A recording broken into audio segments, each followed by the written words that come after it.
ഈ ചൂട് കാലത്തെ ശരീരത്തിൻ്റെ ക്ഷീണമൊക്കെ ഒന്ന് മാറിക്കിട്ടാനായിട്ട് നമുക്കിതുപോലെ നല്ല ജ്യൂസൊക്കെ ഉണ്ടാക്കിയൊന്ന് കുടിക്കാം. അതിനായിട്ട് ഞാനിവിടെ നെല്ലിക്കയാണ് എടുത്തിരിക്കുന്നത്. 3 നെല്ലിക്ക എടുത്തിട്ടുണ്ട്. അതിൻ്റെ ജ്യൂസ് എടുക്കാൻ വേണ്ടിയിട്ടാണ്. ഞാനിത് ചെറുതായിട്ടൊന്ന് അരിഞ്ഞതിന് ശേഷം അതിലേക്ക് പുതിനയില ചേർക്കുന്നുണ്ട്. അതിനോടൊപ്പം ചെറിയൊരു കഷ്ണം ഇഞ്ചി കൂടി ചേർക്കുന്നുണ്ട്. ഇതൊന്നും ചേർത്തില്ലെങ്കിലും കുഴപ്പമില്ല. നെല്ലിക്ക മാത്രം ജ്യൂസ് അടിച്ച് കുടിക്കാം. അതിലേക്ക് കുറച്ച് ഉപ്പ് ചേർത്ത് കുടിക്കാം. നിങ്ങൾക്ക് ഇഷ്ടമെങ്കിൽ മാത്രം പുതിനയിലയും ഇഞ്ചിയൊക്കെ ചേർത്താൽ മതി. എല്ലാ വീടുകളിലും പുതിനയില കിട്ടത്തില്ലല്ലോ, എല്ലാ സമയത്തും കിട്ടത്തില്ല. പിന്നെ നിങ്ങളുടെ ഇഷ്ടത്തിനനുസരിച്ച് ജ്യൂസ് ഉണ്ടാക്കി ഇതുപോലെ കുടിക്കുക. ക്ഷീണം മാറാനും പിന്നെ തളർച്ച മാറാനും ഒക്കെ നല്ലതാണ്. നമ്മുടെ ശരീരത്തിനും മനസ്സിനും ഒക്കെ നല്ല ഒന്നാണ് ജ്യൂസ് കുടിക്കുന്നത്.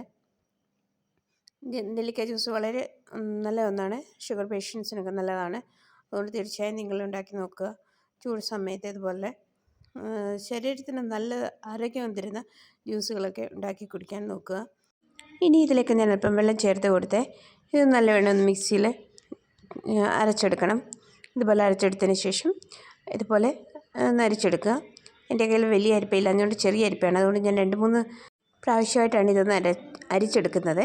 നിങ്ങളിതുപോലെ അരിച്ചെടുത്തതിന് ശേഷം ഇതിലേക്ക് ആവശ്യത്തിന് വെള്ളം ചേർത്ത് ഉപ്പും ചേർത്ത്, ഉപ്പ് നേരത്തെ ചേർത്തില്ല എങ്കിൽ ഈ സമയത്ത് ആവശ്യത്തിന് ഉപ്പ് ചേർത്ത് നമുക്ക് കുടിക്കാവുന്നതാണ്. തീർച്ചയായിട്ടും നിങ്ങൾ ഉണ്ടാക്കി നോക്കുക. പലപ്പോഴും നമ്മളിങ്ങനെ ജ്യൂസൊക്കെ ഉണ്ടാക്കാനും അല്ലെങ്കിൽ എന്തെങ്കിലുമൊക്കെ കാര്യങ്ങൾ ചെയ്യാൻ നമുക്ക് മടിയുള്ളത് കൊണ്ടാണ് നമ്മളൊന്നും ചെയ്യാത്തത്.